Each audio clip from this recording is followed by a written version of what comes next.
Welcome to This Explainer. If you're a parent, a teacher, or honestly just anyone who interacts with kids on a regular basis, you are probably intimately familiar with one of the most universal frustrations of human communication. You pick a child up from school, or you all sit down at the dinner table, and you ask that incredibly standard, well-intentioned question, "How was your day?" And what do you get in return? One word: fine. Maybe you get a good if you're really lucky. It can literally feel like pulling teeth just to get a tiny glimpse into their world. Okay, let's dive right into this because we so often misinterpret that one-word answer. We tend to assume fine means they're shutting us out, or they're being secretive, or that they simply just don't want to talk to us at all. But what if that silence is actually just the result of us asking the absolute wrong kind of questions? Today we're going to explore exactly why specific questions improve communication by following a really fascinating case study. We're going to look at the story of a father named Mark and his 8-year-old daughter Ava, and see how one subtle shift in his approach completely transformed their relationship. Chapter 1: The Dinner Table Silence. So this dead-end dynamic was Mark's daily reality. And let's be real, it's a reality millions of families experience every single evening. Every day, like clockwork, Mark would ask the broad question, "How was school?" And Ava would give this standard kid response, instantly building that brick wall: "Fine." Mark would push a little harder, trying to crack the code, asking, "Did anything interesting happen?" And Ava would just shrug. Mark was utterly frustrated. He really wanted to connect, he wanted to know about her life, but he was just hitting a wall day after day. Eventually, Mark reached out to a child therapist for some advice, and the therapist gave him a pivotal piece of guidance that shifted his entire approach. The advice was beautifully simple. Stop asking for a summary of the day. Instead, ask for a moment from the day. Just think about that for a second. We are asking kids to summarize 8 hours of complex social and academic experiences right there on the spot. I mean, it's exhausting just thinking about it. That very evening, Mark decided to put this advice to the test. Instead of his usual broad, "How was your day?" routine, he completely swapped it out. He looked at Ava across the dinner table and asked this highly specific question: "What made you laugh today?" "Well," Ava paused. She thought for a second, and then this huge, genuine smile broke across her face. She looked at Mark and said, "My friend tried to draw a cat, and it looked like a potato." And the most incredible thing happened next. She just kept talking. She described the drawing, she talked about her friend, she was laughing again. For the first time in weeks, that heavy dinner table silence was broken. Completely unprompted, simply by changing the phrasing of the question. Chapter 2: The Psychology of Specifics. So why did that work so flawlessly?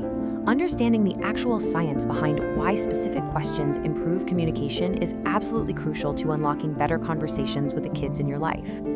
Broad questions literally overwhelm the brain. When you ask, "How was your day?" a child's brain has to frantically scan through math class, recess, lunch, a weird disagreement with a friend, a compliment from a teacher. It is total cognitive overload. So their brain just takes the path of least resistance and outputs the word "fine." Specific questions, on the other hand, act as direct memory triggers. When you ask, "What made you laugh?" you're giving their brain a targeted search parameter. They can easily access that single memory and the emotion attached to it, completely bypassing the exhaustion of a summary. Chapter 3: Coaching Through Emotions. Now, this technique isn't just for getting funny stories about potato cats.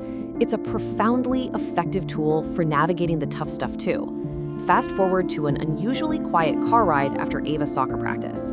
Ava was staring out the window, clearly upset. Mark's first instinct was to ask the generic, broad question, "What's wrong?" But he caught himself. Remembering the power of specifics, he asked a targeted question related to a negative emotion. Was there a moment today that felt unfair? Because he asked specifically about unfairness, Ava didn't have to figure out how to explain a massive, complex cloud of sadness. She just answered the prompt. She admitted she had been picked last for the team during a scrimmage. Because that initial cognitive barrier was lowered, that one targeted question blossomed into a deep, highly meaningful conversation about confidence, about friendships, and about the very real pain of feeling left out. What Mark was doing in that car is actually backed by extensive developmental psychology. It's called emotional coaching. Research shows that when parents help children identify and talk about their feelings using specific prompts, those children become significantly better at regulating their own emotions and seeking support when they need it. And pay close attention to this next part. The goal is feeling heard, not immediately solving the problem. Mark didn't call the coach to complain. He just gave Ava a safe, specific way to express her frustration. Later on, Mark used another incredible specific question to foster this emotional awareness and trust. He asked her, "What's something you wish adults understood about being a kid?" Notice how this question completely flips the power dynamic. It positions the child as the absolute expert of their own experience. And Ava offered this amazingly profound realization. She told her dad, "Sometimes I know what I'm supposed to do, but I still feel nervous."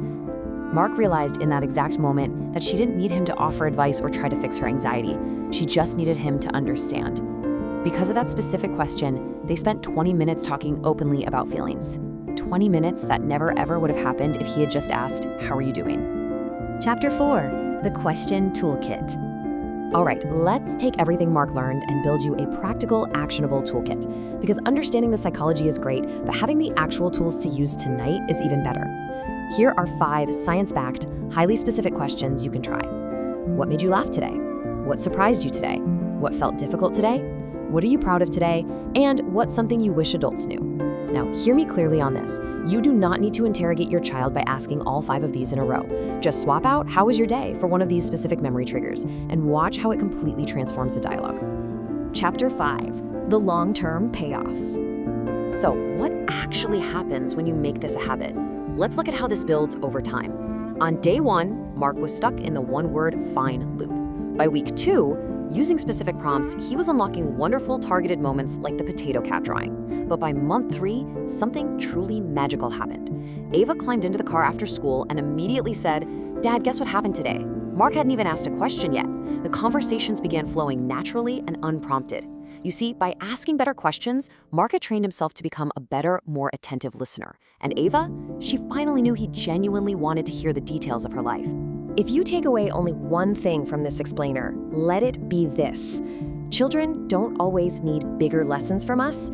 Sometimes they really just need better questions. By shifting away from those broad, overwhelming inquiries and embracing the psychology of specifics, we remove the cognitive burden from our kids.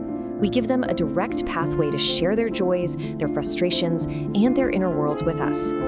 So I want to leave you with a challenge to immediately apply what we've covered today. Tonight, when you see your child, or your student, or your niece or nephew, catch yourself before you default to the standard script. Instead of asking, "How was your day?" what specific moment will you ask about? Pick your question, ask it with genuine curiosity, and be ready to really listen to the wonderful things they are finally ready to share.